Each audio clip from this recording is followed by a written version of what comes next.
Hi everyone, and thank you so much for joining me for another FoodCorps Storytime Friday. Now, this Friday is a little bit different than most because it's also Native American Heritage Day, and as we end Native American Heritage Month, we thought what better book to read than Fry Bread, a Native American family story written by Kevin Noble Maillard with illustrations by Juana Martinez Neal. With that, let's begin. All right. Fry bread is food. Flour, salt, water, cornmeal, baking powder, perhaps milk, maybe sugar, all mixed together in a big bowl. Fry bread is shape. Hands mold the dough, flat like a pancake, round like a ball, or puffy like Nana's softest pillow. Fry bread is a sound. The skillet clangs on the stove, the fire blazes from below. Drop the dough in the skillet, the bubbles sizzle and pop. Fry bread is color, golden brown, tan or yellow, deep like coffee, sienna, or earth, light like snow and cream, warm like rays of sun. Fry bread is flavor. See beans or soup, smell tacos, cheese, and vegetables, delight in honey and jam, rise to discover what brings us together. Fry bread is time. On weekdays and holidays, supper or dinner, powwows and festivals, moments together with family and friends. Fry bread is art, sculpture, landscape, portrait, our daily craft, shared from teacher to student, a cycle of heritage and fortune. Fry bread is history, the long walk, the stolen land, strangers in our own world, with unknown food, we made new recipes from what we had. Fry bread is place. Alaska, Kansas, all the way to Maine, down to Delaware, on to Georgia, over to Oklahoma, Colorado, and California, cities and lands we call home.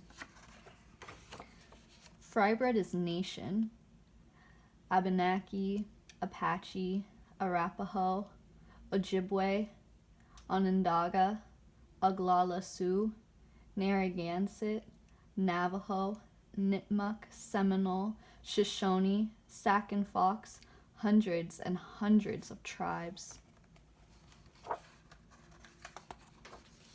Fry bread is everything. Round, flat, large, small, north, south, east, west, brown, yellow, black, white, familiar and foreign, old and new. We come together. Fry bread is us. We are still here, elder and young, friend and neighbor. We strengthen each other to learn, change, and survive. Fry bread is you. The end. Author's note. The story of Fry Bread is a story of American Indians embracing community and culture in the face of opposition. It is commonly believed that the Navajo, or Dene, were the first to make fry bread over 150 years ago. The basic ingredients may appear simple: flour, salt, water, and yeast, yet the history behind this community anchor is anything but. Despite colonial efforts throughout American history to weaken tribal governments, fracture indigenous communities, and forcibly take ancestral lands, Indian culture has proven resilient. In strange, unfamiliar lands, exiled natives strive to retain those old traditions as they created new ones for food. Survival meant adapting, and those ancestors isolated from familiar meats, fruits, and vegetables got by with what they had. Without the familiar indigenous crop of corn, historic farming practices and dietary traditions drastically changed. Many tribes trace the origin of modern Indian cooking to this government-caused deprivation. From federal rations of powdered, canned, and other dried government-issue foods, fry bread was born. A key takeaway from fry bread and the beginning of Kevin Mallard's author note is that indigenous peoples haven't always eaten fry bread. Fry bread is really an act of survival and even an act of resistance against different US policies the government created to deprive indigenous people of their land, of their food, their culture, and sometimes even their lives. We don't often learn about the truth of our history until we are much older, and sometimes we don't even learn it at all. This is simply unacceptable. It's not until we learn these truths that we can begin to reconcile with our past, and true change can begin to be made.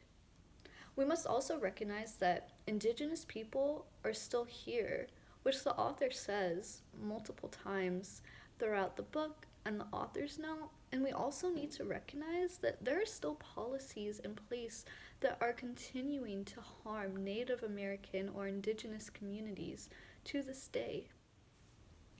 One action I take to honor indigenous folks is to acknowledge whose land I'm on. I'm currently on Pawtucket land, and I was born in the so-called Tacoma, Washington, which is on Puyallup tribal land. I think it's important to recognize whose land I'm on because my people are not from this land, which means I'm a settler on this land, and being a settler carries a lot of privilege. And again, it's not until we recognize this that change can begin to be made. Now, I know this may seem really hard to learn about, and you may be thinking, how can I do anything about this, Miss Quiñones? I'm so young, or I still have so much to learn. And that's one thing you can actually do. You can keep learning.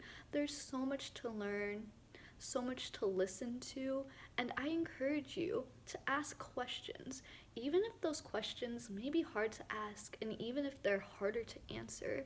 And another thing you can do, as always, is keep reading. Reading is one way to listen to indigenous voices, indigenous histories, indigenous stories. Continue reading, not just for the month of November, but always. And thank you so much again for joining me on this extended version of FoodCorps Storytime Friday.